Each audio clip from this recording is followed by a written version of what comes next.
عاشوري ورځ دا یو تاریخي ورځ ده. د حضرت آدم علیه السلام پیدایش په 10 محرم باندې شو. ورته فضیلت حاصل لې ورته. نوح علیه السلام په قوم باندې چې کوم طوفان نوح راغلو، شپږ میاشتې پاغي باندې اوبر اورېدې د ځمکې نه راوته. کومه کشته چې هغه جوړ کړې و پاغي کې دغه 82-81 لګبګ کسان موجود وو او د هر یو حیوان طبقې نه پکې مذکر مؤنث موجود وو. چې کله هغه طوفان نوح په ختمېدو شو او په کمېدو شو، نو 10 محرم باندې دغه د نوح علی السلام کشته په کوه جودي باندې ودرېدله. الله نجات ورکړ. حضرت یونس علیه السلام د مې په خېټه کې په 10 محرم باندې د الله په حکم د مې د خېټې نه آزاد شو، نجات ملو شو.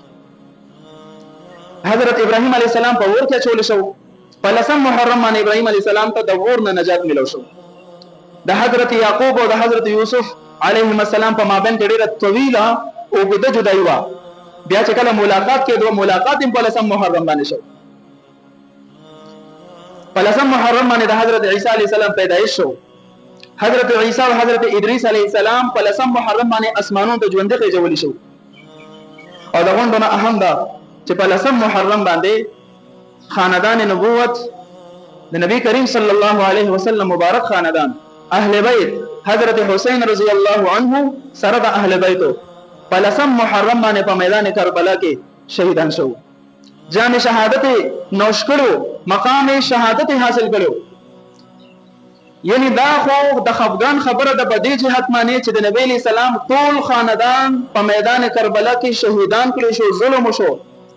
خو په دې بل جهت چې الله رب العزت هغه ته کم مقام نصیبو، او بغیر د شهادت نه هغه مقام ته نشو رسیدي. د شهادت مستحق خلق دوی، دا د شهادت مستحق خلق چې الله وتعالى لوی مقام نصیب کو. د شهادت په وخت کې مؤمن ته دون تکلیف کیږي لکه چې یو میږي په جسم ناس یو ټک ورکه انسان نو د سیراويخ دومره معمولی تکلیف کیږي. ریاض الصالحین کې حدیث موجود دی. پیغمبر علیہ الصلوۃ والسلام، صحابه کرام، اولیاء، تابعین، تبع تابعین د الله په در کې په اوخ کو په وینو یې جوړل دي او ځان له شهادت غوښته دي. نبی علیہ الصلوۃ والسلام بار بار دعا کوي چې الله زدا غواړم لوددت ان اقتل فی سبیل الله ثم احیا ثم اقتل ثم احیا ثم اقتل ثم احیا ثم اقتل. درې به فرمایل یا الله زدا خو کوم چې زستا په لار کې شهید شم، بیا مې تر ژوند دی کې بیا شهید شم، بیا مې تر ژوند دی کې بیا شهید شم، بیا مې تر ژوند دی کې او بیا شهید شم. خدا بد چیز نبی علیہ السلام بنه غوسته.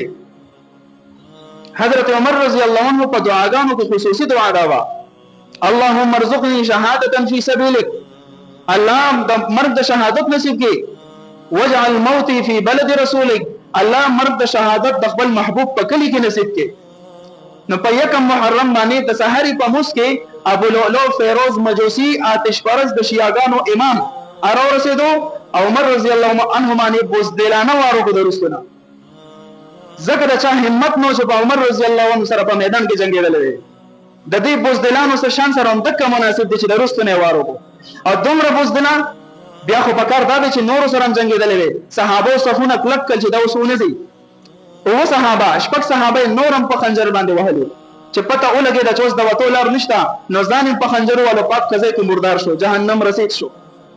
هغه ابو لؤلؤ فیروز مجوسی چې کوم دی په ایران کې دا ډیر لوی مزار دی. په 1 محرم باندې دا شیعاګان زی او التاوی اختر مناوي چې دا زمونږ یو ډیر کامیاب لیډر دی چې نعوذ بالله من ذلک چې دا عمر رضی الله عنه پر شان سره ته شهید کړي دی او مړ کړي. دا دونه بکواس خلق دي نو هغه د مزار نه تاویږي را تاویږي، ډیر لوی مزار په جوړ کړي.